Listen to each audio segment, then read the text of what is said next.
మార్పు చెందుటకు సమయమిదే, సమయమిదే. రక్షణ పొందుటకు సమయమిదే, సమయమిదే. మార్పు చెందుటకు సమయమిదే, సమయమిదే. రక్షణ పొందుటకు ఓ మానవుడా తెలుసుకో.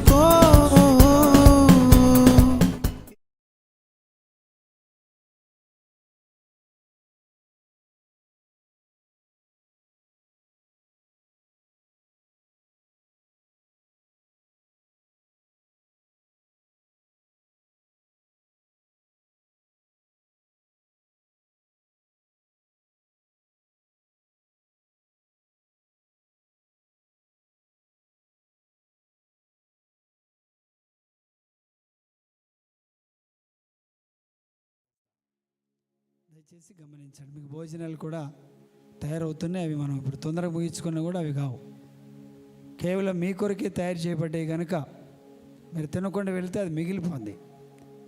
కాబట్టి అన్ని విషయాల్లో మీరు జోక్యం చేసుకొని గమనించి తొందరపడకుండా ఉండాలని ప్రభు పేరిట మనవి చేస్తాను. ఎందుకంటే నెలకొకసారి మనం అందరం కూడుకుంటున్నాం కనుక ఎట్లయినా ఫస్ట్ శనివారం ఆదివారం మనకు కొంచెం లేట్ అవుద్ది. దాన్ని మీరు దృష్టిలో పెట్టుకొని తొందరపడకుండా ఉండాలని ప్రభు పేరిట మనవి చేస్తున్నాం. అందరికీ వందనాలు. ఓకే, చిన్న మాట చూసుకుందామండి. లూకా సువార్త, దేవుని వాక్యంలో నుంచి లూకా సువార్త దయచేసి 8వ అధ్యాయము 1 నుండి చదువుకుందాం. 1వ వచనం నుండి చదువుకుంటున్నాం. వెంటనే ఆయన దేవుని రాజ్య సువార్తను తెలుపుచు ప్రకటించుచు ప్రతి పట్టణములోను ప్రతి గ్రామములోను సంచారము చేయుచుండగా 12 మంది శిష్యులను, అపవిత్రాత్మలను, వ్యాధులను పోగొట్టబడిన కొందరు స్త్రీలను, అనగా 7 దయ్యములు వదిలిపోయిన మగ్దలేనే అనబడిన మరియయు, హేరోదు యొక్క గృహ నిర్వాహకుడగు కూజా భార్యయగు యోహన్నాయు, సూసన్నాయు ఆయనతో కూడా ఉండిరి. వీరును ఇతరులు అనేకులను తమ కలిగిన ఆస్తితో వారికి ఉపచారము చేయించు వచ్చిరి. చిన్న ప్రార్థన. దయగల తండ్రి పరిశుద్ధుడా, నీ సన్నిధి మాతో ఉంచి నాతో మా అందరితో మీరు మాట్లాడి మీరు మహిమ పొందమని, మా హృదయాల్ని కూడా తెప్పరిల్లింప చేయమని, ఆయగుడు నన్ను పూర్తిగా మరుగు చేయమని యేసు నామమును బట్టి వేడుకొనిచున్నామా తండ్రి, ఆమేన్. ఏంటండి, వెంటనే ఆయన దేవుని రాజ్య సువార్తను తెలుపుచు. ఏంటండి, దేవుని రాజ్య సువార్తను మనందరం కూడా తెలపాలి. దేవుని రాజ్య సువార్తను మనందరం కూడా ప్రకటించాలి. మనందరం కూడా ఆయన సాక్షులంగా బ్రతకాలి. నేనేమంటున్నానంటే, నీ కొరకు నువ్వు బ్రతకద్దు, నువ్వు రక్షించబడ్డావు. లేకపోతే నేను అనుకునేది ఏంటంటే, నువ్వు బతికున్నావంటే దేవుడు బతికిస్తేనే బతికినావు, దేవుడు నాకు ఆరోగ్యం ఇస్తేనే ఈరోజు ఆరోగ్యకరంగా ఉన్నావు. కాబట్టి నువ్వు సువార్తను ప్రకటించాలి. లేకపోతే సువార్తను ప్రకటించేటువంటి వ్యక్తికి సహాయపడాలి. అది దేవుడు నీ పట్ల చేసినటువంటి మేలుకు తగిన కృతజ్ఞతా జీవితం. అలా కాకపోతే దానికి నువ్వే లెక్క చెప్పాల్సిన బాధ్యత నీ మీద, నా మీద, మన మీద ఉంటుంది. కాబట్టి దేవుని వాక్యం సెలవిస్తున్న మాట ఏంటంటే, ఎంత చక్కని మాట. వెంటనే ఆయన దేవుని రాజ్య సువార్తను తెలుపుచు ప్రకటించుచు ప్రతి పట్టణములోను ప్రతి గ్రామములోను. చూసారా, మనం ప్రతి పట్టణానికి వెళ్ళాలి, ప్రతి గ్రామానికి వెళ్ళాలి, ప్రతి వీధికి వెళ్ళాలి, ప్రతి వాడకి వెళ్ళాలి, ప్రతి వ్యక్తి దగ్గరికి వెళ్ళాలి, ప్రతి కుటుంబం దగ్గరికి వెళ్ళాలి, ప్రతి అనారోగ్యంతో ఉన్న వ్యక్తుల దగ్గరికి వెళ్ళాలి, జబ్బుతో ఉన్న వ్యక్తుల దగ్గరికి వెళ్ళాలి, హాస్పిటల్ ఉన్న వ్యక్తుల దగ్గరికి వెళ్ళాలి. వాళ్ళకు మనం ప్రార్థన చేయాలి, వాళ్ళు మనం పరామర్శించాలి, వాళ్ళకు కొంత ఉపస్థితి కలిగించాలి. అది మన బాధ్యత, సంఘం యొక్క బాధ్యత, దేవుని బిడ్డల యొక్క బాధ్యత. రక్షించబడ్డాము కాబట్టి అలాంటి వారికి మనం తప్పకుండా సత్య సువార్తను వాళ్ళకి ప్రకటించాల్సిన అవసరత మనకు చాలా కృంగిపోయి ఉంటే ఆ వ్యక్తులకు మనం ఏం చేయాలండి? ప్రోత్సాహతను వినిపించగలిగిన వ్యక్తులంగా ఉండాలి. అలా మనం చేయాలంటే కొంత ఖర్చు అవుతుంది. అలాంటి పని చేయాలంటే కొంత డబ్బు ఖర్చు అవుతుంది, కొంత డ్యూటీ పోగొట్టుకోవాల్సి వస్తుంది, కొంత పని పోస్ట్ పోన్ చేసుకోవాల్సి వస్తుంది, కొంత టైం వేస్ట్ అవుతుంది. అది వేస్ట్ కాదు, అది బెస్ట్. ఎందుకంటే నువ్వు మంచం మీద ఉన్నప్పుడు దేవుడు నిన్ను లేపాడు, నువ్వు కోమాలో ఉన్నప్పుడు నిన్ను దేవుడు లేపాడు, సాబ్రతుకులు ఉన్నప్పుడు దేవుడు నిన్ను బతికించాడు, అపాయం నుంచి తప్పించాడు, నన్ను, నా కుటుంబాన్ని, నిన్ను, నీ కుటుంబాన్ని. కాబట్టి మనం కొన్ని కుటుంబాల కొరకు ప్రయాసపడే బాధ్యత మన మీద ఉండింది. ఇదే దేవుని నమ్ముకున్న వారికి ఉన్న పని. కాబట్టి ఇక్కడ ఎంత చక్కటి మాట అంటే ఆ విధముగా ప్రతి గ్రామములోను ప్రతి పట్టణములోను సంచారము చేయొచ్చు, అంటే తిరుగుచు ప్రకటిస్తా ఉన్నాను. నేను జీప్ బయటికి తీసిందంటే కొన్ని వేల రూపాయల డిజిలీ అక్కడ ఉన్న చిన్న కానుక పెడితే ఆ కానుక అందులోనే, జేబులు ఉన్నది అందులోనే, ఆ జీబులు వెనకాల ఇట్లాంటి కొర్నీళ్ళు లాంటి వాళ్ళు పైసలు ఇస్తే అందులోనే డీజిల్ పోసి తిరిగి తిరిగి తిరిగి రాత్రి 11, 12, 1 గంట వరకు వచ్చేవాళ్ళం. గత్తి తిరుగుతూ ఉండేవాళ్ళం. అయితే ఏమన్నా సంపాదించుకునేది ఉన్నదా అంటే మొత్తం డీజిల్కే డబ్బులు పోస్తూ ఉండేవాళ్ళం. కాబట్టి దేవుని వాక్యం యొక్క సారాంశం ఏంటంటే మనము తిరగాలి, ప్రతి గ్రామానికి తిరగాలి, ప్రతి పట్టణానికి తిరగాలి, ప్రతి వీధికి తిరగాలి, మనం సువార్త ప్రకటించాలి. నేను ఒకటే మీకు చెప్పేసి వచ్చేయండి, సువార్త ప్రకటించవుతావా? రా, సువార్త ప్రకటించు, సాక్ష్యం చెప్పు, దేవుని నామాన్ని కనపరచు. ఆ పని చేయలేవా? అయితే చేసేవారిని ప్రోత్సహించు, చేసేవారి కాలు ఇరుగొట్టకు, చేతులు ఇరుగొట్టకు. నువ్వు చేయనన్నా చేయి, చేసేవారిని పంపనన్నా పంపమంటే పొమ్మంటున్నా, నేను వద్దంటున్నానా ఏంది? నేను పొమ్మంటేనే ఉంటిని అని మాటలు కాదు. పోవడానికి ఎంత ఖర్చు అవుద్దో అంత ఖర్చు నువ్వు పెట్టు. అప్పుడు నువ్వు యేసు రక్తంలో కడగబడిన బిడ్డ యొక్క గుణ లక్షణాలు అవి. అంతేగాని పొమ్మంటేనే ఉంటేనే, నేను వద్దంటున్నానా ఏంది, ఉండమంటున్నానా ఏంది, పోండి, తిరగండి, అన్నీ చూసుకోండి అని చెప్పడం కాదు. ఇది దేవుని మాట, ఇది నా సొంత మాట కాదు, ఇది నా ఉద్దేశమే కాదు, దేవుని యొక్క ప్రణాళిక అది. ఈ విధముగా వెళ్ళని వాళ్ళు వెళ్ళిపించాలి, వెళ్ళేవారిని మనం నడిపించాలి. వాళ్ళు ఇంకా ప్రోత్సహిస్తేనే సువార్త బయటికి, గల్లికి, వాడకు, గ్రామానికి, పట్టణానికి అది వెళుతూ ఉంటుంది. నీ ద్వారా, నీ డబ్బుల ద్వారా ఒక ఆత్మ రక్షించబడితే దానివల్ల వచ్చే ఆశీర్వాదము నీ ఇంటికి వస్తూ ఉంటుంది. నీకు తెలిసినా తెలియకపోయినా, నువ్వు నమ్మినా నమ్మకపోయినా, ఇది సత్యం, ఇది సత్య సువార్త ఇది. కాబట్టి ఆ విధమైనటువంటి ఆ గుణలక్షణాలని మనం కలిగి ఉండాలనేది దేవుని యొక్క ఉద్దేశము. ఎందుకంటే మనం రక్షించబడే వాళ్ళ కొరకు, మనం కోకొల్లో రక్షించబడిన వారు ఉన్నారు, వాళ్ళ కొరకు మనం ప్రయాసపడాలి. అది ఏంటండి, చదవండి, అట్లే అక్కడ ఉంటారు మంచి వ్యక్తులు. 12 మంది శిష్యులు. ఎంతమంది అండి? 12 మంది శిష్యులను అపవిత్రాత్మలు, వ్యాధులను పోగొట్టబడిన కొందరు స్త్రీలను అనగా 7 దయ్యములు వదిలి పోయిన మగ్దలనే అనబడిన మరియయు హేరోది యొక్క గృహ నిర్వాహకుడగు కూజా భార్యయగు యోహన్నయు సూసన్నయు ఆయనతో కూడా ఉండిరి. యేసేతో ఉండిరి. శిష్యులు ఉన్నారు, కొంతమంది స్త్రీలు కూడా ఉన్నారు.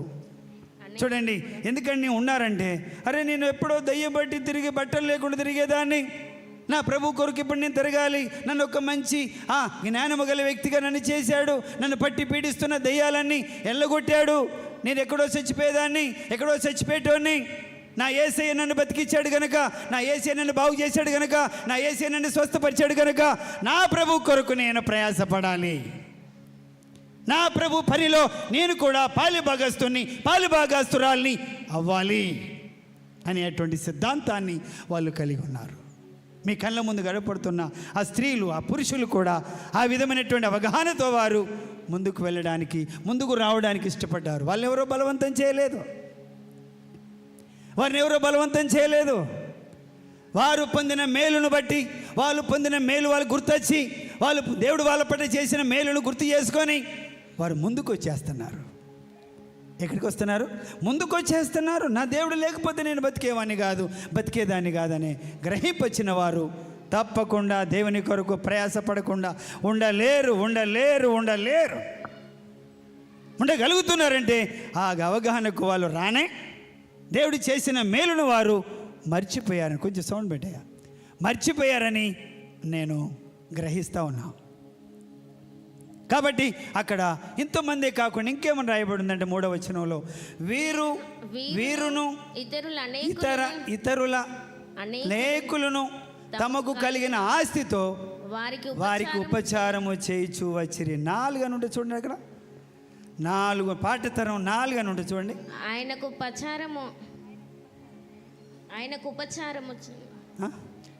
ఉపచారము అని పాఠాంతరం. అంతే. ఆయనకి ఏం చేశారు వీళ్ళు? ఉపచారం అంటే అడిగిపోతున్నాను, తినడానికి లేదు, వాళ్ళు అండి పెట్టారు, బస్కిరేళ్ళు పెట్టారేమో, ఖర్చు అవుతుంది, అక్కడ ఖర్చులు పెట్టారు వీళ్ళు. ఉపచారము వారి ఆస్తితో, అక్కడ రాయబడిన మాట ఏంటండి? తమకు కలిగిన ఆస్తితో వారికి ఉపచారము చేయిచు వచ్చిరి. వారి ఆస్తితో, అంతేనా? అయ్యగారు పెట్టే ఆస్తేనా?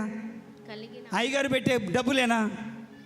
మాట్లాడాలి అక్కడ. దయచేసి వాక్యం మన ముందున్నది. ఇది తమకు కలిగిన ఆస్తితో వారికి ఉపచారము చేయిచుండిరి.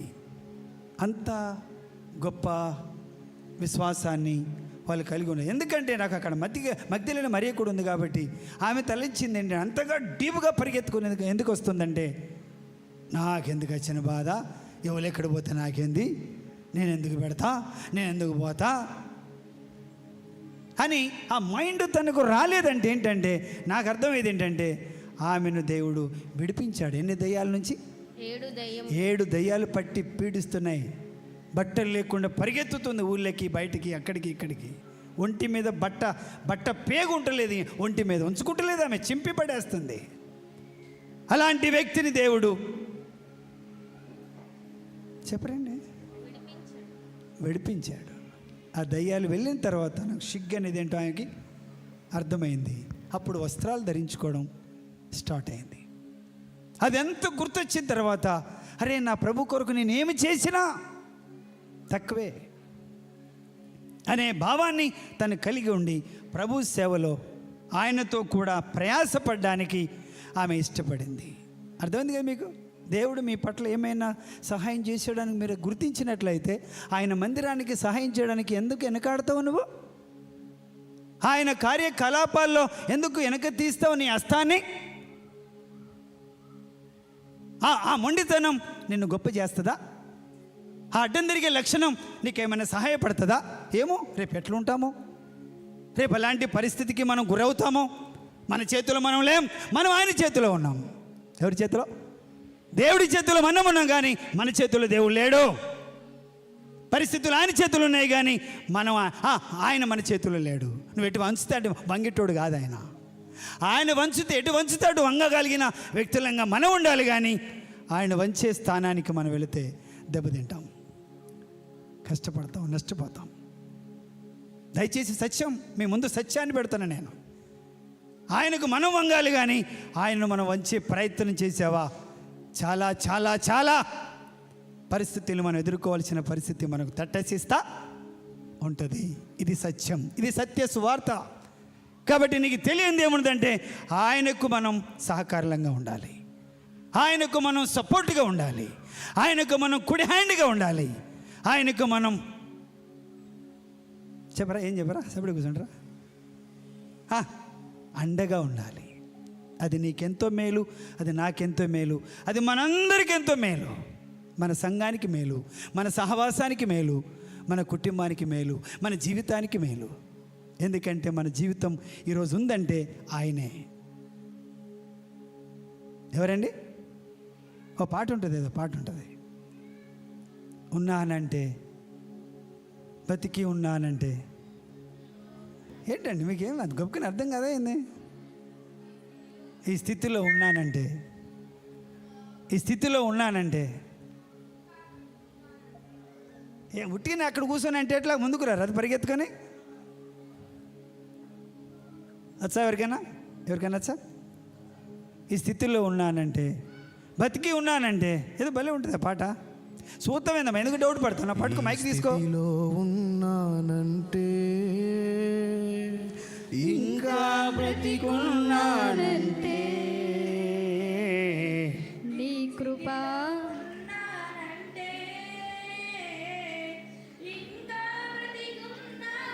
నాకు తెలుసు మీరు మంచిగా పాటలు ఉన్నారు దీనిలో, కానీ మీరు మా సంగతి చూద్దామని చూస్తున్నారు. చూస్తా ఏం పాడతారు చూస్తాను. నీ కృప ఇది నీ కృప నీ కృప నీ కృప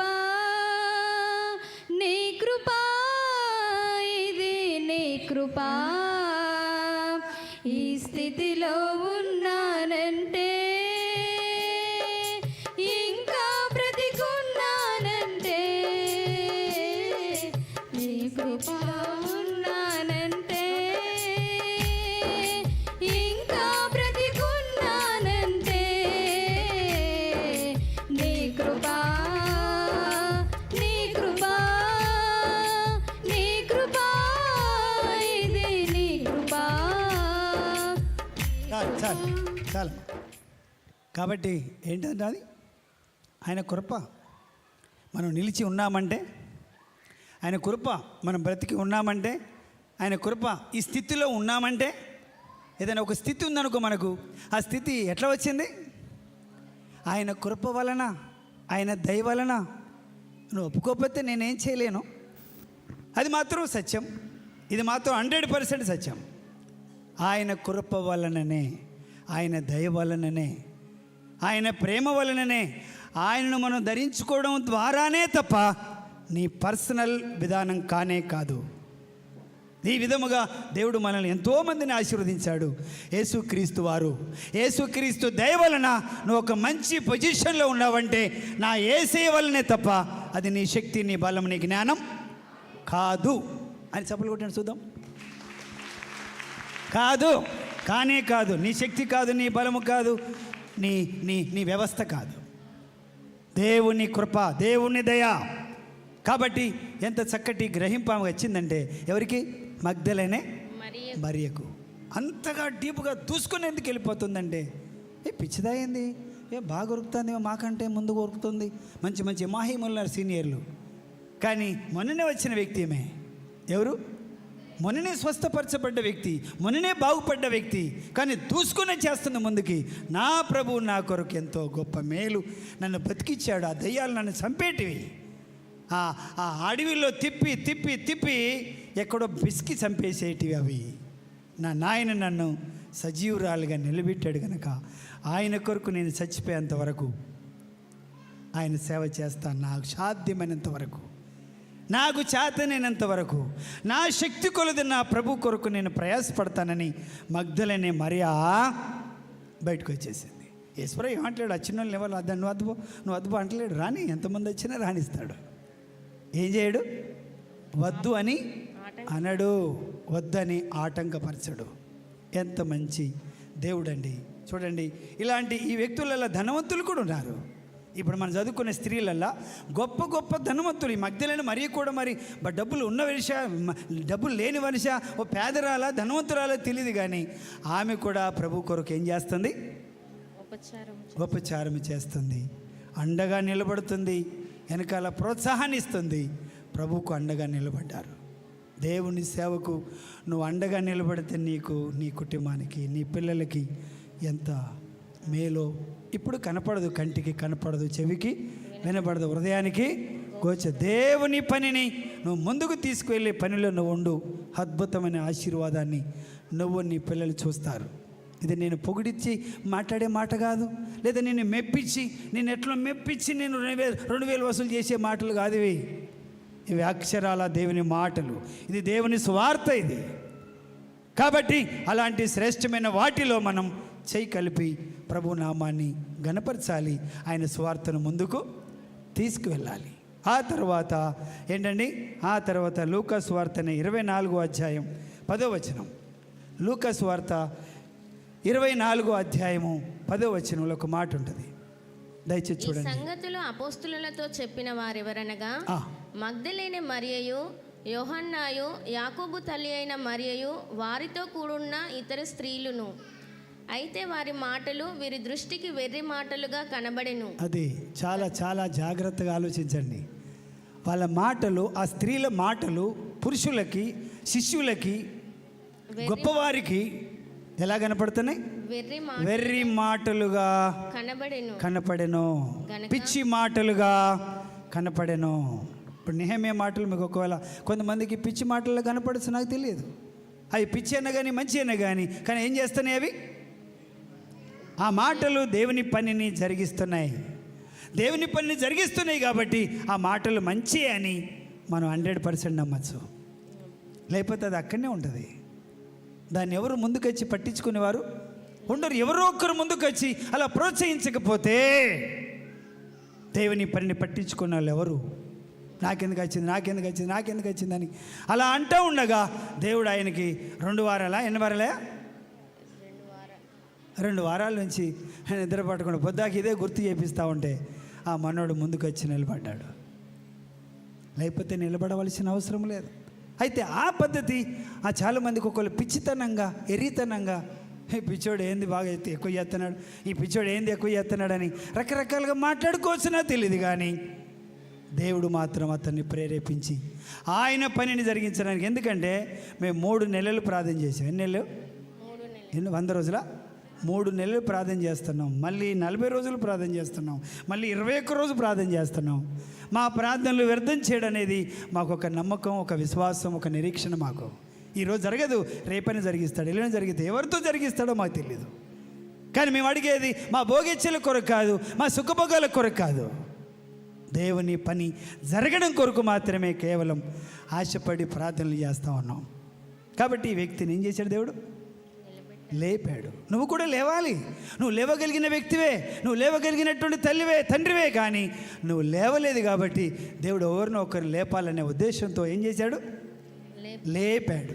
దేవుడు లేపాడే కానీ ఆయనకని లేచిన సందర్భము కాదు.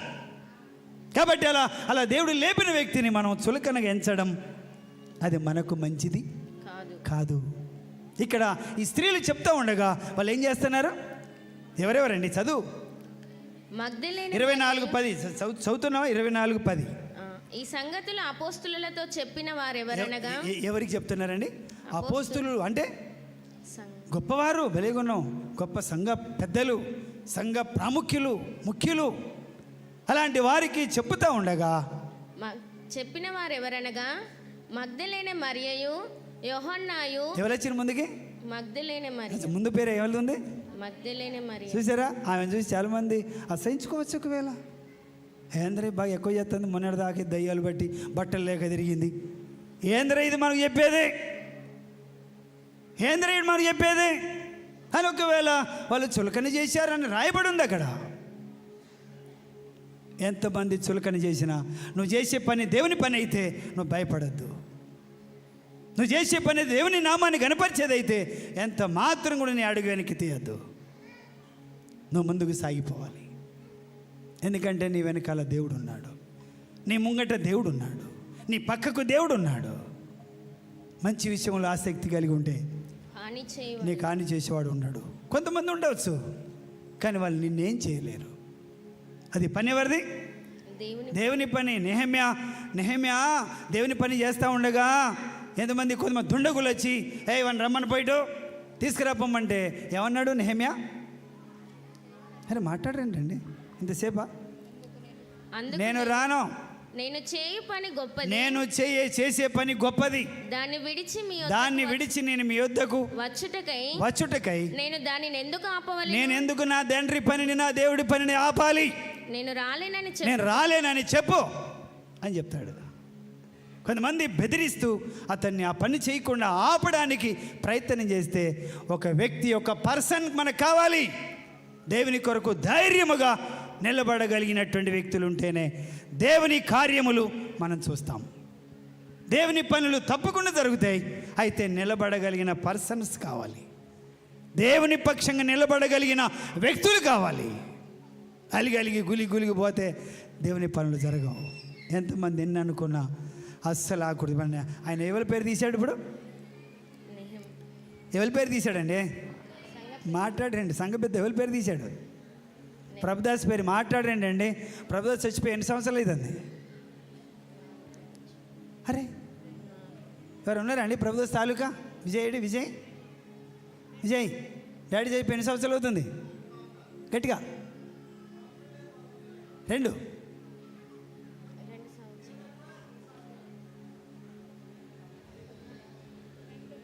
ఎన్నండి? 2 సంవత్సరాలు.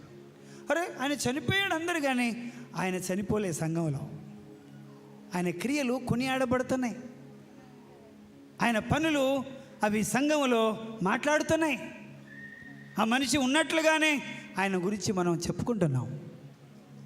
రేపు మనం చచ్చిపోయినా కూడా అంతే, సేమ్ యాజ్ ఇట్ ఈస్. మనం ఏది పట్టించుకోకుండా చచ్చిపోతే కూడా చచ్చిపోతాం, ఆయన కొరకు నిలబడితే కూడా చచ్చిపోతాం. కానీ ఏది బాగుంటుంది? ఆయన కొరకు నిలబడి, ఆయన కొరకు ఖర్చయి, ఆయన కొరకు ప్రయాసపడి, ఆయన కొరకు శ్రమపడి, ఆయన కొరకు మనం యాతన పడితే అది అద్భుతం. వారి క్రియలు వారి వెంట వెళ్ళును. కాబట్టి దయచేసి అలా నేను ఈ భూపాలపల్లిలో ముందు చర్చి కట్టడానికి ఫస్ట్ చిన్న గుడి చేసాం. డాంబర్ రేకులు తెచ్చుకొని గుడి చేసాం. వేసినప్పుడు ఈ ప్రభుదాస్ గారు కూడా ఉన్నప్పుడు ఏం చేసామంటే, మనమే కలిసి కట్టుకుందాం ఇవన్నీ అనేసి వాసాలు కొనుకొచ్చుకున్నాం, పొరకు కొనుకొచ్చుకున్నాం, రేకులు కొనుకొచ్చుకున్నాం, వాసాలు కొనుకొచ్చుకున్నాం. దానికి నేనే కార్పెంటర్. మొత్తం వాసాలు ఎక్కేసాను, వెనగర్ర ఆమురిచ్చాను, పైకి ఎక్కి వాసాలు కొడుతున్నాను, కొట్టేశాను. రాత్రంతా పని చేసాం. తెల్లారిసరికి డాంబర్ రేకులు వేసి పెట్టాం. డాంబర్ రేకులు వేసి గుర్తుందా? కొన్నేలి ఉన్నారు, వీళ్ళందరూ ఉన్నారు. మన బుక్షపతి కూడా ఉన్నాడు, సుశీల బుక్షపతి. ఏమండి, చాలామంది సీనియర్స్ అందరూ వాళ్ళు కుడిభుజంగా నిలబడి దేవుని పని, ఆ మందిరం, చిన్న మందిరం పడ్డానికి ఏర్పాటు చేయబడ్డది. ఏంటండి, అప్పుడు దీన్ని ఏమైందంటే అది లేచిపోయింది. ఆ డాంబర్ రేకులు దెబ్బకి ఎక్కడో లేచి అవతల పడ్డాయి. గాలి ద్వారా ఒంటరిగా ఉండేది. ఇక్కడ ఒక్క ఇల్లు కూడా ఈ పక్కన ఉండేవి కావు. అంత జంగల్, తంగేడి చెట్లు. లేచిపోయిన తర్వాత అక్కడ గడ్డ మీద ఉన్న ఆ యొక్క ఉద్యోగస్తులందరూ కూడా అని బాగా నవ్వి, ఏసుగుడిరా, ఏసుగుడి పోయింది, ఏసేడురా, మరి ఆపుకోలేదు ఏందని రకరకాలుగా మమ్మల్ని ఏలం చేశారు. ఇక్కడికి వచ్చి ఏడ్చుడే తప్ప నాకు ఇంకేది చేత కాలేదు.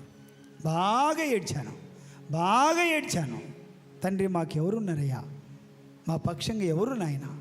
నువ్వెందుకు లేపేసావు దీన్నని ప్రార్థన చేస్తున్నప్పుడు స్టార్ట్ చేయమన్నాడు. మళ్ళీ ఆ గుంజలు అట్టుండగానే చుట్టూ ఏం చేసామంటే ఒక ఇటుక లోపలేసి పైకి వెళ్ళి ఇటుకలు పోసుకున్నాం. అక్కడ చీరలకి వెళ్ళి తీసుకొచ్చి మొత్తం అందరి స్త్రీలు, చాలామంది స్త్రీలు, పురుషులు ఇటుకలు పోసి ఇటుకలు మొత్తం మోసుకొచ్చి దాన్ని మొత్తం కట్టేసాము. అంటే ఆ తడకలు రేకులు లేచిపోతే ఏమిచ్చాడు దేవుడు అంటే సిమెంట్ రేకులు ఇచ్చాడు. ఏమిచ్చాడు?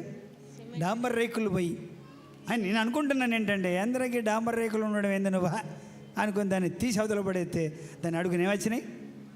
సిమెంట్ రేకులు వచ్చినాయి, చక్కటి గోడలు వచ్చినాయి. అద్భుతమైన దేవుడు మనకు మేలే చేస్తాడు. కీడు అనుకుంటావా? కీడు కాదది. దాన్ని గనుక నువ్వు ఆత్మీయంగా ఆలోచిస్తే ఈ అవమానము ఘనతకే, ఈ నష్టము లాభానికే, ఈ అవమానము మహిమకే. కాబట్టి అలా మేము ఆలోచించుకుంటూ, నేను అలా మానవులతో చెప్పుకుంటూ, నేను అలా నా హృదయంలో నింపుకుంటూ అలా ఇప్పటి వరకు కూడా కొనసాగిస్తాను. 30 సంవత్సరాలు 4 సార్లు కట్టాము మందిరాన్ని. ఎన్నిసార్లు? 4 సార్లు కట్టాము. 4 సార్లకు ఈ రూపం వచ్చింది. ఇది 4వ రూపం ఇది. కాబట్టి ఇంకనూ అదొక రూపం.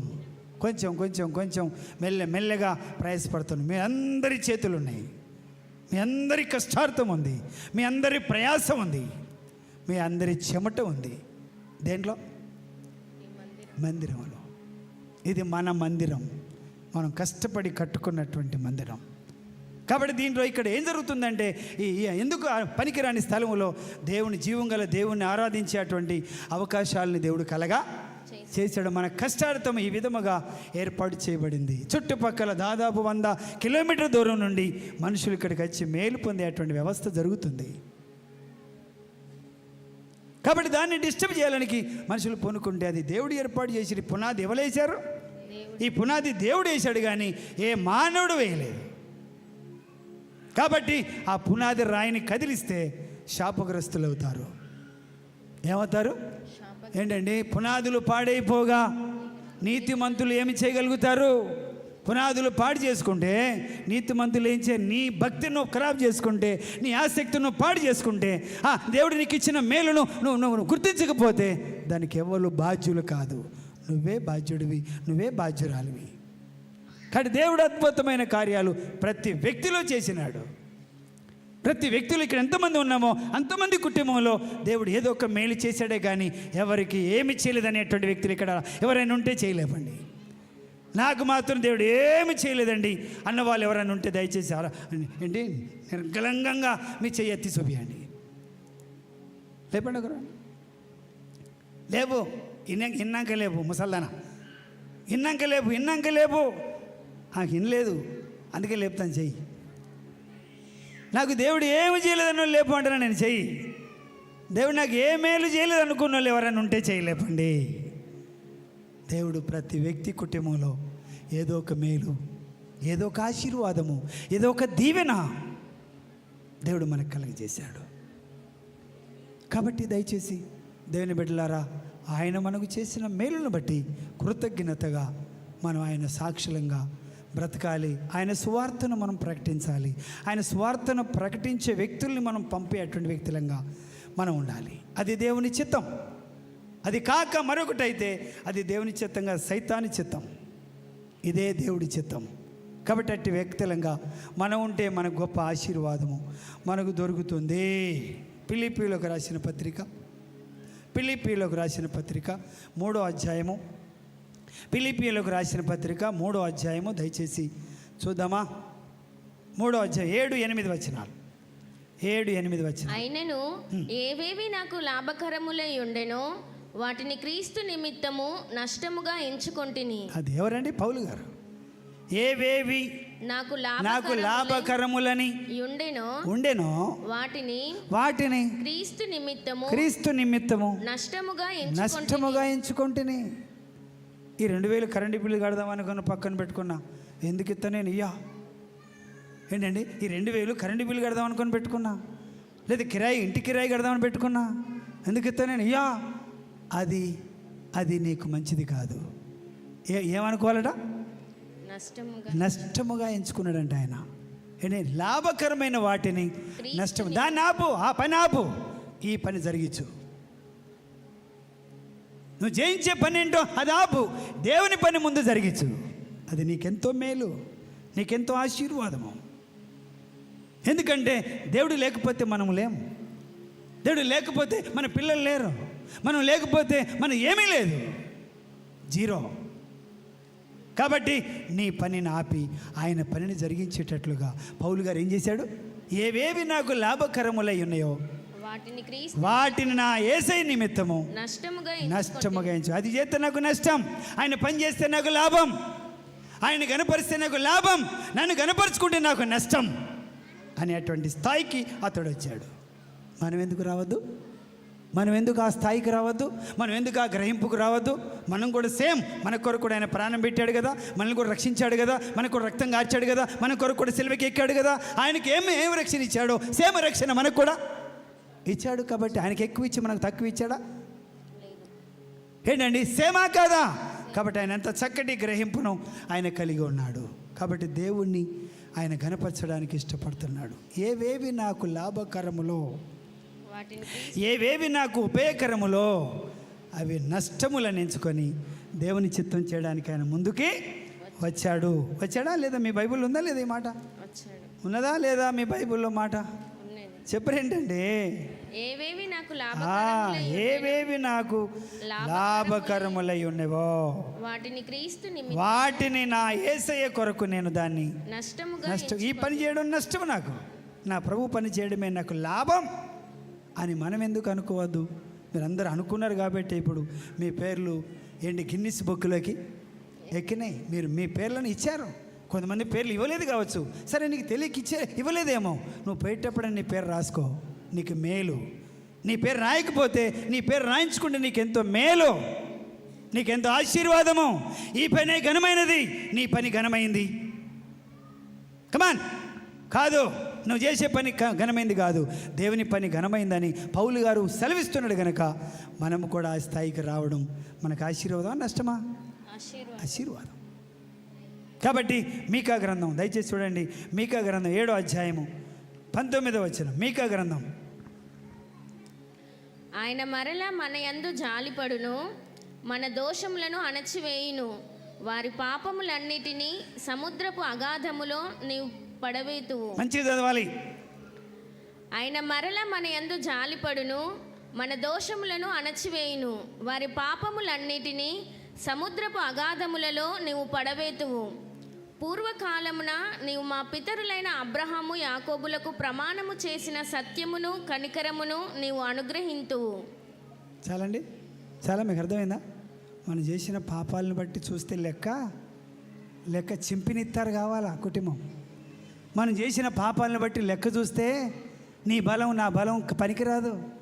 కాబట్టి ఏం చేశాడు? ఆ పాపాలని సముద్ర అగాధములు మాట్లాడేంటమ్మా, మన పాపాలని, మనం తెలిసి తెలుగు చేసిన పాపాలని సముద్రపు అగాధములలో నువ్వు పడవేస్తూ. ఏంటండి? పాపం వచ్చి అచ్చు జీతం మరణం. పాపం వచ్చి అచ్చు జీతం మరణం. చావాల్సింది మనం, కానీ దేవుడు ఏం చేశాడు? ఆ పాపాల్ని సముద్రపు అగాధములో పడేశాడు. మళ్ళీ నిన్ను కదలకుండా చేశాడు. నీకు గొప్ప సేఫ్టీ చేశాడు, నీకు గొప్ప మేలు చేశాడు. నీ పట్ల కనికరించాడు, నీ పట్ల కటాక్షము చూపించాడు. అది నువ్వు గుర్తుపెట్టుకోవాలి, ఆ మాటను గుర్తుపెట్టుకోవాలి, అది అవగాహన చేసుకోవాలి. లేకపోతే నీ కృతజ్ఞత రాదు. నువ్వు ప్రభు కొరకు ఖర్చు అవ్వడానికి ముందుకు రావు. వాటినే కనుక ముంగటేస్తే లెక్క చూస్తే బెల్షస్సర్ రాజును ఏం చేశాడు? లెక్క చూస్తే ఏమైపోయాడు? తేలిపోయాడు, తక్కువగా కనపడ్డాడు. కాబట్టి లెక్క చూసి ముగించాడంట. మన లెక్కలు చూస్తే మనం అక్కడికి రాం. మన దేవుడు, మన నాయన, మన రక్షకుడు లెక్కలు చూడకుండా ఈపుకేసుకున్నాడు మన పాపాల్ని. ఇంకా సముద్ర అగాధములో పడేశాడు. మళ్ళీ వాటి జోలే కనపడద్దని ఆయన అగాధ జలములో పడేసి మనకెంత సేఫ్టీ కలుగజేశాడు. తెలుసా నీకు ఆయన ప్రణాళిక ఎంత గొప్పదో? నీ పట్ల నా పట్ల ఆయన ఎంత గొప్ప ప్రేమను కలిగి ఉన్నాడో. అంత గొప్ప మేలు ఆయన చేస్తే మనం ఆయన కీడు చేయడం తగుదుమా? ఆయన కాదనడం మనకు తగునా? మనం మొండితనం చూపించడం మనకు తగునా? ఆయన గనక మన తీసి ముంగటేస్తే మనం అక్కడికత్తామా? ఇది దేవుని యొక్క మాట, నా సొంత మాట కాదు. నేను ఓన్గా నేను చెప్పట్లేదు. కాబట్టి దేవుని కొరకు నువ్వెంతైనా ఖర్చు అవ్వడానికి సరిపోతావు, నువ్వెంతైనా ప్రభు కొరకు ప్రయాసపడడానికి సరిపోతావు. నేను నాకు చేయబుద్ధి కావట్లే, నాకు రాబుద్ధి కావట్లే, నాకు పోబుద్ధి కావట్లే, అలాంటి పనికి మాలిన మాటలు మాట్లాడద్దు. అవి ముంగటేస్తే అప్పుడు నువ్వు ఒక దెబ్బకి ఏమంటావంటే ఇంట అసలు ఇంట అనే అవకాశం నీకు ఇపోతే నీ సంగతి ఏంది, నా సంగతి ఏంది? Chapter close. తెలుసా నీకు అని మనం విర్రవీగుతాం, కానీ ఆయన మహాకృపగల దేవుడు, ఆయన మహారాజు, గొప్ప జ్ఞాని. తొందరపడి నీలాగా నాలాగా తొందరపడి మాట్లాడు, తొందరపడి ఒక నిర్ణయానికి రాడు. తూచి తూచి తూచి తూచి ఆలోచించి మాట్లాడుతున్నాడు ఆయన. అందుకనే మనం బతికి ఉన్నాం, మనం క్షేమంగా ఉన్నాం. దయచేసి ఇంకొక మాట నేను మీకు గుర్తు చేపిస్తాను. యెషయా గ్రంథం 43వ అధ్యాయం. యెషయా గ్రంథం 43వ అధ్యాయము దయచేసి 25వ వచనం. 25వ వచనం చదువుతారండి ఎవరన్నా? నేనే నా చిత్తానుసారముగా నీ అతిక్రమములను తుడిచివేయుచున్నాను. అబ్బా అబ్బా చప్పలు కొడతారా చప్పలు? అని గ్రహింపు అయితేనే కొట్టు, పుట్టిగా నేనంటే కొట్టు కాదు. ఏం చేశాడు? మన పాపాల్ని తుడిచివేసి నేనే నా చిత్తానుసారముగా నీ పాపాలను నీ అతిక్రమములను తుడిచివేయుచున్నాను. నేను నీ పాపములను జ్ఞాపకము చేసుకొనను. అది ఇక ఎన్నడూ నేను నీ పాపాలని జ్ఞాపకం చేసుకుని. సోదరా సోదరి, నా ప్రియమైన బిడ్డ, కుమారుడా, కుమార్తె, నేను నిన్ను క్షమిస్తున్నా, నన్ను గనపరచు. నేను నిన్ను క్షమిస్తున్నా, నన్ను గనపరచు. ఆ పాపాలు నీ పిల్లల మీదకి పోతాయి. పిల్లల మీద పోకుండా వాటిని తుడిపి పెట్టేస్తున్నా. నీ కుటుంబానికి ఎవరికి నష్టం జరగకుండా వాటిని తుడిపి పెడుతున్నా. కాబట్టి నువ్వు నన్ను గనపరచు, నువ్వు నన్ను మహిమపరచు. దేవుని చిత్తం ఇది, నా సొంత మాట కాదు. దేవుడు నీతో మాట్లాడుతున్నాడు, నాతో మాట్లాడుతున్నాడు, మనతో మాట్లాడుతున్నాడు. నువ్వు చేసిన బొచ్చడని ఉన్నాయి, అవి లెక్క చూస్తే అసలు కుటుంబం అక్కడికి రావద్దు. ఆ దయామయుడు మన పట్ల జాలి చూపిస్తున్నాడు. విర్రవీగకు, అతిశయపడకు, ఏంటంటే బడాయి పోకు. దేవుని చిత్తానికి తల దించు, తల వంచు, మనకెంతో మేలు. దేవుడు మనకి ప్రేమతో అట్టి సత్యాన్ని మనకు బోధిస్తున్నాడు, మనకు క్లారిటీగా సత్యాన్ని తెలియజేస్తున్నాడు. కాబట్టి ఇట్టి సత్యమును మనం త్రోసివేస్తే ఏంటండి, ఇంత గొప్ప రక్షణ నిర్లక్ష్యం చేస్తే ఎవడు తప్పించుకుంటాడు? ఎవరి తప్పించుకుంటుంది? ఎవరు తప్పించుకుంటారు? ఎవరు తప్పించుకోగలుగుతారు? శిక్షను తప్పించుకోవాలంటే తల దించాలి. ఆయన చెప్పినట్లు మనం చేయాలి. ఎంత మంచి మాట ఇవ్వడని చెప్తాడా మనకి? నీ పాపాలని తుడుపు పెట్టేస్తున్నా, సముద్రంలో అగాధంలో వేస్తున్నా అని ఎవడని చెప్తాడా? ఎవడని చెప్తాడా? ఎవరు చెప్తున్నారు ఇప్పుడు? జీవము కలిగిన దేవుడు నీతో, నాతో, మనతో మాట్లాడుతున్న తండ్రి. ఆయన మాట సత్యం. ఆయన మాటను కాదిన దమ్ము ఎవడికి లేదు. నీతో ముఖాముఖిగా మాట్లాడుతున్నాడు. ఆయన మాట సత్యం. కాబట్టి దయచేసి మనం ఆయన మాట విందాం. ఇంకొక మాట, యెషయా గ్రంథం 38వ అధ్యాయం 17వ వచనం. 38వ అధ్యాయం, యెషయా గ్రంథం 38వ అధ్యాయం 17వ వచనం. మిక్కుటమైన ఆయాసము నాకు నెమ్మది కలుగుటకు కారణమాయను. నీ ప్రేమ చేత నా ప్రాణమును నాశనమను గోతి నుండి విడిపించితివి. నీ వీపు వెనక తట్టు నా పాపములన్నీ నీవు పారవేసితివి. ఎక్కడేసుకున్నాడు? వీపు ఏడేసుకున్నాడండి మన పాపాలని. ముంగటేసుకుంటే మాత్రం అబ్బో రోజుకొక గుద్దు గుద్దుతాడు, రోజుకొక తిట్టు తిడతాడు, రోజుకొక అబ్బో పోటు పడతాడు. ఏడేసుకున్నాడు? వీపు వెనక తట్టుకు వేసుకున్నాడు. నా బిడ్డల్ని నేను మరెన్నడూ కూడా శిక్షించను. వాళ్ళ మీద నాకు ప్రేమే కలగాలి, కానీ ద్వేషం కలగద్దంటే ఆ పాపాలు ఎక్కడేసుకోవాలి? చాలామంది ఎక్కడేసుకుని ముంగటేసుకొని కెలుక్కుంటా ఉంటారు. కెలుకొని నువ్వు ఇటు చేసినావు, నువ్వు అటు చేసినావు, నువ్వు మంచిగా చేస్తే నా కుటుంబం ఇట్లుండనా, నా పిల్లలు బుచ్చగాళ్ళు అవుతురారా, నా ఈ కుటుంబం ఇట్లా అయినా అట్లా అయినా అని కొంతమంది కెలికి లొల్లి పెట్టుకుంటా ఉంటారు. దెబ్బకో లొల్లి, వారానికో లొల్లి, 15 రోజులకో లొల్లి, నెలకో లొల్లి, రోజుకో లొల్లి, పొద్దుగాలో లొల్లి, సాయంత్రం లొల్లి. ఎన్ని కుటుంబాలు లేవండి గొడవలు, ఎన్ని కుటుంబాలు లేవండి శ్రమలు. ఎందుకంటే జరిగిన సంగతులను మాటి మాటికి ఎత్తువాడు మిత్రభేదమును కలుగజేస్తాడు. దేవుడు నిన్ను క్షమించాడు, నీ తోటి వ్యక్తిని క్షమించు. లేకపోతే నిన్ను క్షమించడు కదా, నీ డొక్క చించి నీ డోలు కడతాడు నీ దర్వాదకి. నువ్వు క్షమించాలి. నీ పాపాలు ఎన్నో క్షమించాడు దేవుడు. నీ ఎదుటి మనిషిని కూడా నువ్వేం చేయాలి? నేనేం చేయాలి? మనం ఏం చేయాలి? మనం క్షమించాలి. మన లెక్క చూస్తే నీ ఎక్కువ ఉంటాయా, నీ తోటోడు ఎక్కువ ఉంటాయా? మొత్తం ముంగడపోద్దాం బిందె గుమ్మరిచ్చినట్టు. డబ్బ గుమ్మరిచిన గుమ్మరిస్తే ఎవరు ఎక్కువ ఉంటాయో అని మొత్తం నీకు అది కూడా చూపిస్తాడు. కాబట్టి నీ ఇష్టం వచ్చినట్టు నువ్వు మాట్లాడుతున్నవేమో నాకు తెలియదు, కానీ దేవుడు నిన్ను క్షమించానని మధ్యాహ్నం నీతో మాట్లాడుతున్నాడు. నీ పాపాలను తుడిపి పెట్టినాని ఎక్కడ రాశాడు? పలక ఏంటండి? దేని మీద రాశాడు? పలక మీద రాశాడు. హృదయం అనే పలక మీద రాశాడు నీ పాపాన్ని, నా పాపాన్ని, మన పాపాలని రాసి పెట్టాడు. నెక్స్ట్ ఇంకోటి ఏంటంటే సంచి. ప్రతి ఒక్కరికి సంచి ఉన్నది. యోబు గ్రంథంలో ఏముందండి? ప్రతి ఒక్కరికి వారి పాపముల యొక్క సంచి ఉన్నది. ఆ సంచి తీసుకుపోయి ఏడబడేశాడు, సముద్ర అగాధములో పాడేశాడు. ఇక నీకు ఏ దోషము లేకుండా చేశాడు. ఇంకేం చేయమంటావు? నీకు ఎవడు చేస్తాడు ఇది? ఏంటండి ఎవడు చేస్తాడు? నీ ఓడు ఎవడున్నాడు నీకు దిక్కు? నీ ఓడి ఈ పని చేస్తాడా? నీ చుట్టాలు, బంధువులు, రక్త సంబంధులు, నీ భార్య, బిడ్డలు, కుటుంబం యావత్తు ఎవడు ఈ పని చేయలేడు. ఒక్క యేసే మాత్రమే ఈ పని చేయగల సమర్థుడు. కాబట్టి నీతో నాతో మాట్లాడుతున్నాడు. కాబట్టి దయచేసి అలాంటి నాయనను మనం ఘనపరచడం తప్పవుతుందా, రైట్ అవుతుందా? చెప్పండి. కాబట్టి మనం ఆయన పని నీ చేతికి ఏమన్నా వస్తే వెంటనే కళ్ళకు అద్దుకో, కళ్ళకు అద్దుకో. బైబిల్ చెప్తుంది ఏంటంటే శక్తివంతము లేకుండా చేయి, శక్తి లోపం లేకుండా చేయి. దేవుడు నీ చేతికి ఏమైనా పని అప్పగిస్తే, దేవుడు నీకు ఏమైనా పని చేయడానికి అవకాశం కలిగిస్తే నీ శక్తి లోపం కళ్ళకు అద్దుకో. కళ్ళకు అద్దు, ప్రసాదం అద్దుకున్నట్టు కళ్ళకు అద్దుకో. బడాయి పోతే మామూలుగా ఉండదు. అది ఎట్లా ఉంటుందో నాకు తెలియదు.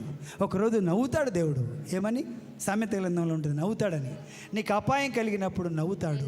నీ అపాయాన్ని తప్పించేటోడు ఎవడు ఉండడు. నీకు అపాయాలు కలగకుండా ఉండాలంటే ఆయన చెప్పినట్టు మనం ఉండాలి. ఇంకోటి నేను కృతజ్ఞత కలిగి ఉండాలి. వాడి పేరేంటండి? ఎన్ని దేనాలు క్షమించబడ్డాడు? రాజుగారు వాడు అప్పును ఏం చేశాడు? చింపేశాడు కాగితాన్ని. 500 దేనారాల కాగితాన్ని చింపేస్తే వాడు సంతోషంగా బయటకు వచ్చి ఇంటికి పోతా ఉండగా 50 దేనారాల అప్పున్నోడు ఉన్నాడంట. వాడికి 50 దేనారాల అప్పున్నోడు ఉన్నాడంట. అయితే వాని గల్లబట్టి, అరే ఎప్పుడు ఇస్తావురా, నా అప్పు ఇవ్వకుండా సాటుకు తిరుగుతున్నావేంద్రా అనుకొని గల్లబట్టి వాడిని తీసుకెళ్ళిపోయి బంజరు దొడ్లు వేసాడంట. ఏ దొడ్లే తెలుసా మీకు? ఊళ్ళలో బంజరు దొడ్డు ఉంటుంది. గొడ్లు కానీ మేకలు కానీ పందులు కానీ ఇంకేమైనా ఉంటే నువ్వు చేనులు ఖరాబ్ చేస్తే తీసుకెళ్ళిపోయి బంజరు దొడ్లు వేస్తారు. ఏం కొట్టరు తిట్టరు, వాళ్ళు పెట్టి తాళం వేస్తారు, వేడం పెడతారు. శోభన వీటికి ఎవరు ఆ వస్తువు ఎవరో వాళ్ళు వచ్చినప్పుడు దానికి నష్టపరిహారం కట్టించిన తర్వాత అందులోకి వెళ్ళి విడిపిస్తూ ఉంటారు. కాబట్టి ఈ 500 దేనారాలు క్షమించబడినటువంటి వ్యక్తి ఏం చేస్తాడంటే 50 దేనారాలు అప్పున్నోన్ని సరసాలు వేశాడు. న్యాయమా అన్యాయమా? ఎట్టి చెప్పాలా? మీరు చెప్పరా? అన్యాయమా న్యాయమా? చెప్పండి. న్యాయమా అన్యాయమా? అన్యాయం అనే సంగతి అతనికి తెలవలేదు. ఆ ఆనందములో, ఆ సంతోషంలో ఏం చేయాలో తెలవక ఏం చేశాడండి? వాడిని గల్లబట్టుకొని తీసుకెళ్ళిపోయి వాడిని సరసాల్లో పడేశాడు. ఈ సంగతి 500 దేనారాలు క్షమించి కాగితం చింపేసిన వ్యక్తికి తెలిసినప్పుడు వీడిని తీసుకెళ్ళిపోయి వీడిని కూడా ఏం వేసాడు? సరే నా 500 దేనారాలు కట్టేదాకా నువ్వు అల్లకెళ్ళి బయటకు వెళ్ళదు, దుర్మార్గుడా. ఇలాంటి వాడు నువ్వు, చెడ్డదాసుడా. నువ్వు నన్ను వేడుకుంటేవి గనక నేను నిన్ను క్షమించి తిని. నిన్ను నీ 50 దేనారాలు వేడుకున్నాడు, నేను కాలు మొక్కుతాన్నా, దండం పెడతాన్నా, బాధ్యనన్నా అన్నాడు. అంటే నేను నిన్ను కరుణించిన ప్రకారము నీవు నీ తోడు దాసుని కరుణింపవలసి ఉండేను కదా అని వానితో చెప్పాను. నువ్వు కరుణించబడ్డప్పుడు నువ్వు ఎదుటి మనిషిని కరుణించవా? ఎంత భయంకరమైన స్వభావం అండి. అందుకనే దేవుడు లెక్క చూసి ముగిస్తాడు. అలాంటి పరిస్థితికి మన జీవిత విధానంలో ఎక్కడ తొంగి అడుగేయద్దు. తొందరపడకు, ఆవేశపడకు, ఆయాసపడకు, నేనే అనుకోకు, నాదే అనుకోకు, ఇదంతా నేనే చేశానా. ఏంటి ఎవరు నెక్కమంది రాజు అబ్బా నేనే ఇదంతా చేసిందని గర్విస్తే గడ్డి తినే పరిస్థితి వచ్చింది. మనం కూడా చూస్తున్నాం అనేకుల్ని దేవుడు ఎన్ని రకాలుగా కష్టాలు పెడుతున్నాడో. దయచేసి ప్లీజ్, అంతకంటే మంచోళ్ళం అని కాదు మనం. ఆ తిప్పలు పడుతున్న వారికంటే గొప్ప చెడ్డోళ్ళు మనమే. కానీ దేవుడు నేను కనికరిస్తున్నాడు, క్షమిస్తున్నాడు, ప్రేమిస్తున్నాడు, తప్పిస్తున్నాడు. దాన్ని బట్టి మనం వెంటనే గుర్తు చేసుకొని అడుగు వెనక్కి తీసి ప్రభువుకు సహాయపడేటువంటి వ్యక్తులంగా మనం ఉండాలి. మగ్దలేన మరియ దేవునికి సహాయపడడానికి ముందుకు వచ్చింది.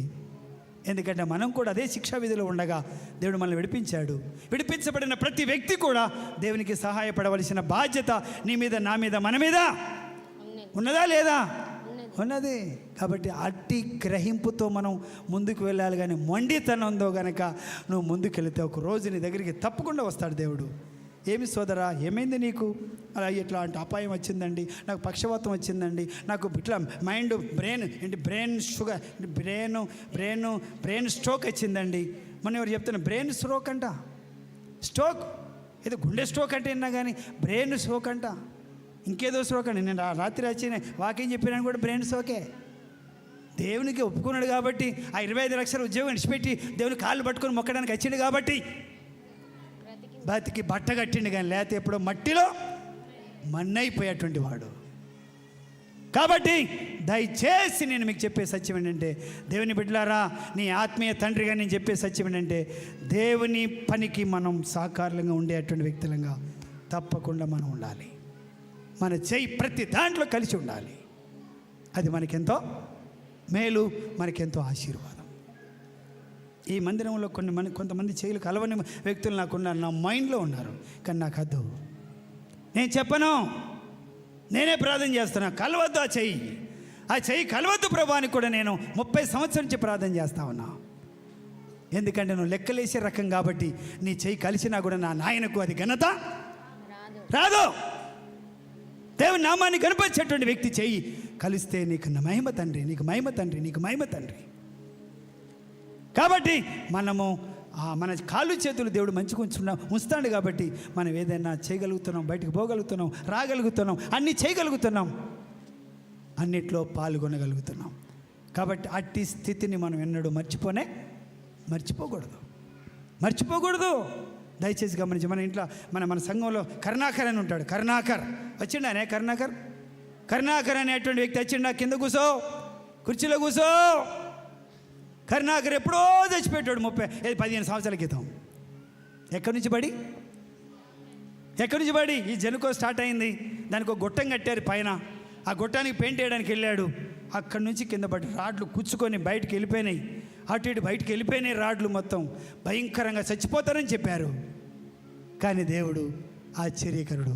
ఏం చేశాడు? ఆయన్ని బతికించాడు. హైదరాబాద్కి వెళ్ళి చూస్తే ఆయన గాయాలు చూస్తే నాకే కళ్ళు తిరిగిపోతున్నాయి. ఈ మనిషి బ్రతుకుతాడనే గ్యారంటీ లేని ఆ మనిషిని దేవుడు అద్భుతంగా ఏం చేశాడండి? బ్రతికించాడు. అపాయమును తప్పించుట, మరణం తప్పించుట యెహోవా వశము. దేవుడు నిన్ను ఏదో పని కొరకు నిన్ను బతికించుకున్నాడు. నువ్వు ఫ్లెక్సీలు వేస్తావు కావచ్చు అని బతికించుకున్నాడు, పోస్టర్లు వేస్తావు కావచ్చు అని బతికించుకున్నాడు.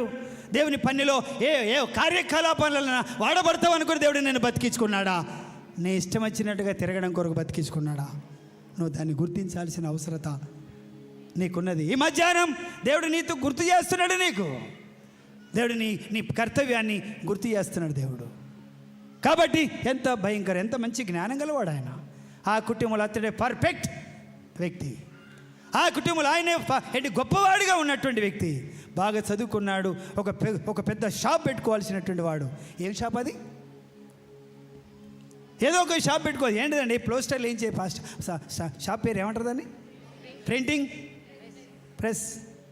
దాన్ని మెయింటైన్ చేసి కొన్ని లక్షలు, వేల రూపాయలు సంపాదించాల్సినటువంటి వ్యక్తి. జ్ఞానం, అలాంటి జ్ఞానం ఆయనకి. కానీ డమ్మీ చేసి పడేశాడు. ఈ సింగరేణి జాబ్ అతనికి రావాల్సింది, కానీ మరొక్కడికి వెళ్ళిపోయింది. దేవుడు నిన్ను ప్రేమిస్తున్నాడు. దేవుడు నిన్ను సజీవుడిగా కాపాడినాడు.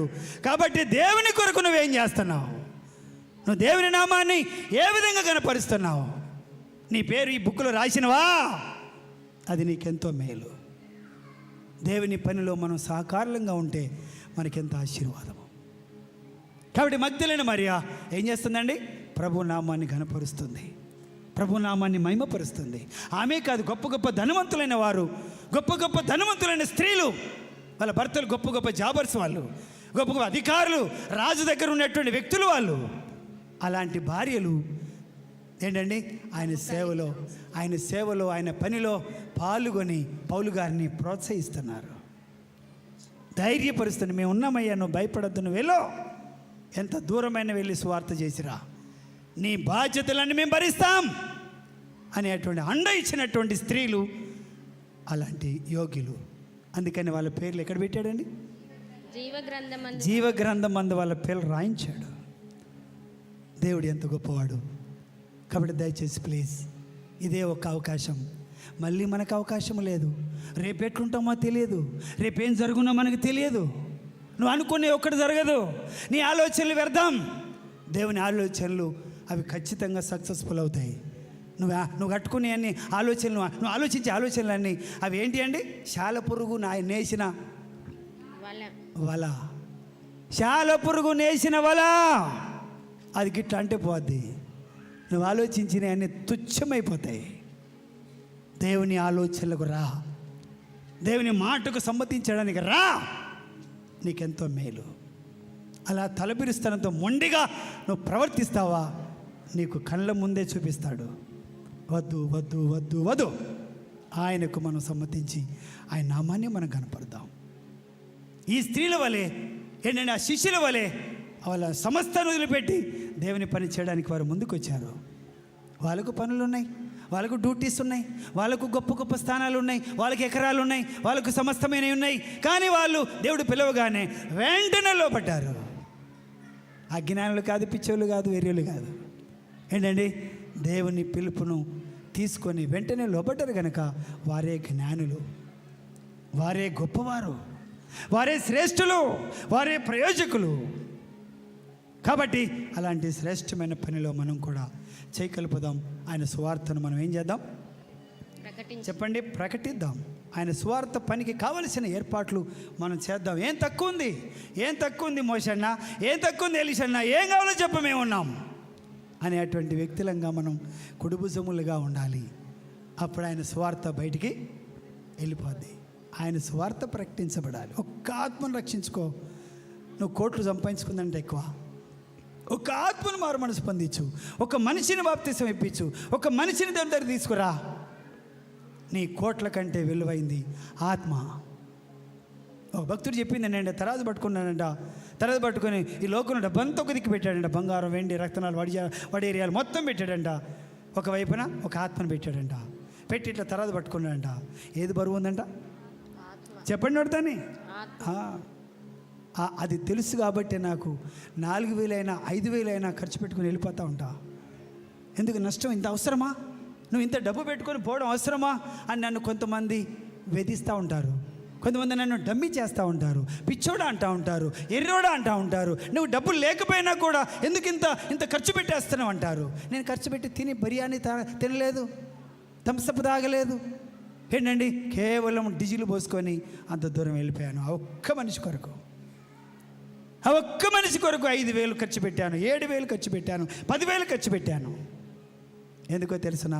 నాకు తెలుసు ఆత్మే విలువైంది, డబ్బు విలువైంది కాదు. డబ్బు మన్నైపోద్ది, ఆత్మ దేవుని దగ్గరికి వచ్చి నిలబడుతుంది. నువ్వు డబ్బు మీద మైండ్ పెడితే అది నీకు అక్కర రాదు. అది నువ్వు పట్టుకొని పోలేవు, దాన్ని నువ్వు తృప్తి పడలేవు, దాన్ని అనుభవించలేవు నువ్వు. ఇదిగో చూసా, ఇప్పుడు మీరు 2,000 రాశారు చూడు, అది నీ పరలోక రాజ్యానికి వచ్చేది, అది నీ అకౌంట్లో యాడ్ అయ్యేది. దేవుని కొరకు ఖర్చు పెట్టింది మాత్రమే నీతో వస్తుంది. నీ కొరకు నువ్వు ఏది చేసుకున్నా అది మన్నైపోద్ది, ఈ లోకంలో మిగిలిపోద్ది. ఇది సత్యం, ఇది సువార్త. ధనవంతుడు అంతగా సంపాదించుకుంటే ఏమంటుండే దేవుడు? వెర్రివాడా, నువ్వు సంపాదించినవి ఎవరిని వగును? ఎవడు తింటాడు వాటిని? ఎవడు తింటాడో నీకు ఆ గ్యారంటీ? బిగబట్టి పట్టిందంతా ఎవడు తింటాడో రేపొద్దున? దేవుని కొరకు నువ్వు ఎంత మాత్రం కూడా ఖర్చు పెట్టకుండా, ప్రయాసపడకుండా, ఆయన కొరకు ఆయన కార్యాలు చేయకుండా నువ్వు సంపాదించి వెర్రివాడా, ఏమంటున్నాడు? వెర్రివాడా, ఈ రాత్రి నీ ప్రాణమును అడుగుచున్నారు, నువ్వు సిద్ధపరిచినవి ఎవని వగును? బాగా ధనవంతుడు. ఆయన పేరేంటి? నాబాలా? అబిగేల్ భర్త నాబాలు. గబుక్కున 2 కాళ్ళు పడిపోయినాయి, 2 చేతులు పడిపోయినాయి, నోరు కూడా పడిపోయింది. కోట్ల రూపాయలు ఉన్నాయి, కోట్ల ఆస్తుంది, పక్షవాతం వచ్చింది అని మాట్లాడండి అండి. 2 కాళ్ళకు పక్షవాతం వచ్చింది, 2 చేతులకు పక్షవాతం వచ్చింది, నోరు మొత్తం పక్షవాతం వచ్చినే పడుకొని బిగుసుకొని 10 దినములు దేవుడు అవకాశం ఇచ్చాడు. 10 రోజులు కూడా తన మనసులో, తండ్రి నన్ను క్షమించండి, ఇక నేను తప్పకుండా నీ కొరకు వాడబడతానని నేను రాత్రిలాగా అన్నాడా? రాత్రి దైవజనుడు అన్నట్లుగా అనున్నట్లయితే తప్పకుండా ఆ నాబాలును దేవుడు బతికించేవాడే. కానీ ఎందుకు బతికించలేదంటే, ఎందుకు స్వస్థపరచలేదంటే అని మాట్లాడరేంటండి. అతనిలో వెనక్కి తిరిగే మనసు లేదు, అతని దేవుని గణపరిచే స్వభావం లేదు. కాబట్టి అతడు భయంకరంగా శిక్షించబడి 10 రోజుల తర్వాత పుట్టుకున్న మొత్తాడంట. ఏమనుంది అక్కడ? 10 రోజులు మంచం మీదకి ఎక్కించి ఉంచాడు. ఏమన్నా తేడా వస్తుందేమో, అతనిలో ఏమైనా మార్పు వస్తుందేమో చూస్తే ఎటువంటి మార్పు లేదు. కాబట్టి మొత్తెను 10 దినములైన తరువాత యెహోవా నాబాలును మొత్తగా అతడు చనిపోయెను. ఇక చేసుకో, ఇక లక్షలు దాసుకో.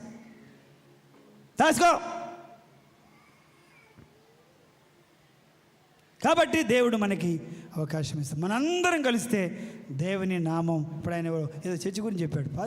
ఎంతమంది? 10 మంది, 7 మనుషులే అంత అద్భుతంగా చేస్తేనే ఆయనకు దిమ్మ తిరిగిందంట. ఎవరికి? నెహెమ్యాకి దిమ్మ తిరిగిందంట. అయితే ఆ పని వేరు, ఈ పని వేరు. లక్షలు ఏంటి, దాదాపు ₹1,00,00,000 పని ఇది. ఇది సామాన్యమైన పని. మనం ఇప్పటిదా చేసింది కోట్ల పని తప్ప ఇది లక్షల పని కాదు. ఆఫ్టర్ ఆల్ 7 లక్షలు 8 లక్షలు కాదు, ఇది కోట్లతో కూడినటువంటి పని. ఈ పనిని మనందరం కూడా ఇంత కష్టపడి పని చేస్తున్నాం. కాబట్టి దేవునికే మహిమ, దేవునికే ఘనత, దేవునికే ప్రభావాలు. ఘనత, మహిమ, ప్రభావాలు ఆయనకే. ఇలా మనం ఎవరము కాదు బాధ్యులం, మనం కేవలం సహకారులం. ఆయన ఒక్కడే గణపరచబడుటకు అర్హుడు. కాబట్టి అట్టి శ్రేష్టమైన పరిచర్యలో మనం కొనసాగుదేయాలి. ఉన్నాం, రేపు పోతాం, చచ్చిపోతాం. చచ్చిపోయిన ఇది ఉంటుంది, ఏది మనం చేసిన పని అక్కడ ఉంటుంది. ఇప్పుడు ఆ ప్రభుత్వం చచ్చిపోయాడు, కానీ నేమే చెప్తున్నాడు ఏమనంటే, అరే అన్న ఎంత చక్కగా ఎంతమంది తిట్టినా, కోప్పడ్డా, చిన్న చేసినా, తక్కువ చేసినా ఆయన ముందుకు వచ్చేసి ప్రతి వస్తువు గురించి, ప్రతి కార్యము గురించి ఆయన చెప్పేవాడు అని. ఈరోజు మనం ఆయన ఎందుకు జ్ఞాపకం చేసుకుంటున్నాం? ఆయన మంచితనాన్ని బట్టి మనం గుర్తుపెట్టుకుంటున్నాం. అలా అయితేనే ఈ స్థాయికి మనం వచ్చి. కొంతమంది భరిస్తేనే లైన్లో కొంతమంది ఏం చేస్తారు, మేకలు కోస్తారు. లైన్కి 2 కోస్తారు, 3 కోస్తారు. మందమర్లు అయితే భలే ఉంటుందండి. లైన్ పిల్లలు అంటే భయంకరంగా కోస్తారు. ఒక్కొక్కరికి తట్టెడు మాంసం వస్తుంది. ఎంత లైన్ పిల్లలు చేసుకుని ఏ పండుగ సల్లకుండా ఏ ఇంట్లో చూసినా వాసనే. ఏం వాసన? పప్పుసారి వాసన. అబ్బా, ఏ ఇంట్లో చూసిన వాసన, పండగ. అలాగే మనందరము కనుక చేయి కలిపితే దేవుని కార్యాలు సంబరం, ఆనందము. మనం బలవ్వాలి, ఆయన కార్యం ఘనపరచబడాలి. మనం బలవ్వకుండా ఆయన కార్యాలు జరగవు. కాబట్టి అలాంటి శ్రేష్టమైన వ్యక్తులంగా దేవుని బిడ్డలారా మనందరం ఉండాలని ప్రభు పేరిట మనవి చేస్తున్నాం. అట్టి వారముగా సిద్ధపడదాం. స్వస్థన్న అన్న వలె ఏంటండి, భక్తులైన మరియ వలె, ఇంకా అనేక స్త్రీల వలె, అనేక పురుషుల వలె మనందరం కూడా ప్రభు సేవలో మన చేయి కలుపుదాం. మనం కూడా సహకరిద్దాం. దేవుని ఆశీర్వాదాన్ని మనం పొందుకుందాం. కళ్ళు మూసుకుందాం, ప్రార్థన చేసుకుందాం. దయచేసి కళ్ళు మూసుకొని ప్రార్థన చేసుకుందాం. మీరున్న స్థలంలోనే చిన్న ప్రార్థన చేసుకోండి. ఎందుకంటే వెంటనే ముగించడం కాదు, చిన్న ప్రార్థన. దయచేసి ప్రార్థన, నీకు నువ్వే ప్రార్థన చేసుకో. సోసన్న అన్నల వలె, ప్రభువా మగ్దలైన మరియ వలె నా తండ్రి నన్ను కూడా వాడుకోండి. వాళ్ళు మంచి గ్రహింపు కలిగి ఉన్నారు, నాకు అట్టి గొప్ప గ్రహింపు నాకు ఇవ్వండి తండ్రి. మిమ్మల్ని స్తుతించుకొనిచున్నాం, మీ సన్నిధి మాతో ఉంచండి. దయచేసి చిన్న ప్రార్థన. స్వార్థ పనిలో వారందరూ కూడా ఏకీభవించి ప్రోత్సహించారు. నేను కూడా తండ్రి నా చేయి కలుపుతాను, నేను కూడా ప్రయాసపడతాను. నీ మందిరం కొరకు, నీ స్వార్థ కొరకు, నీ కార్యముల కొరకు, నీ మీటింగ్ కొరకు, నీ వ్యవస్థల కొరకు నాయన నన్ను వాడుకో తండ్రి, నన్ను వాడుకో దేవా. ఎందుకంటే నా పాపాలన్నీ సముద్ర అగాధములో పారేశావు, నీ ఈపుకేసుకున్నావు గుర్తు రాకుండా. అయ్యా నన్ను క్షమించయ్యా. ఎట్లా పడితే అట్లా మాట్లాడానయ్యా, ఎట్లా పడితే అట్లా తిరిగానయ్యా. నన్ను క్షమించయ్యా. నా దోషములు క్షమించేవాడు ఈ లోకంలో ఎవడు లేడయ్యా. నీ దయ వల్ల, నీ కృప వల్ల ఈరోజు నాకు ముఖాముఖిగా మాట్లాడి నా దోషములు తుడిచిపెట్టినని చెప్పానవయ్యా. నీకు స్తుతులయ్యా.